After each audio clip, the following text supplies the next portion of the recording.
মা আজকে তুমি কি রান্না করেছিলে? দারুণ। তো দারুণ লাগবে না? 25 বছর ধরে তোদের জন্য ঝিগিরি করে যাচ্ছি, আর রান্না ভালো হবে না তা কি হয়? ও মা, একটু শোনো।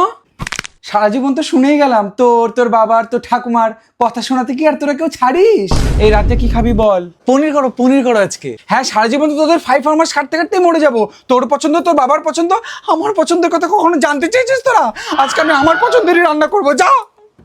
যা বাবা, তো আমাকে জিজ্ঞেস করলে কেন? মা, তুমি বাজার গিয়েছিলে, কই বলনি তো? ভুল হয়ে গেছে রে আমার, এরপর থেকে কোথাও গেলে তোর থেকে পারমিশন নিয়ে যাবো, কেমন? মা একটু আস্তে আস্তে, একটা ইম্পর্টেন্ট কল আছে। হ্যাঁ, আমি তো বিয়ের পর থেকে বোবাই হয়ে গিয়েছি রে। তোরা কি বলার সুযোগ দিস যে কিছু বলবো? মা, আমার চশমাটা কোথায় দেখেছো? হ্যাঁ, আমার তো এগুলোই কাজ। তোর চশমা কোথায়, তোর বাবার জাঙ্গিয়া কোথায়, তোর ঠাকুমার লাঠি কোথায়? আমার তো কোনো জীবনই নেই তার। মা, আজকে একটু বাইরে খেতে যাবে?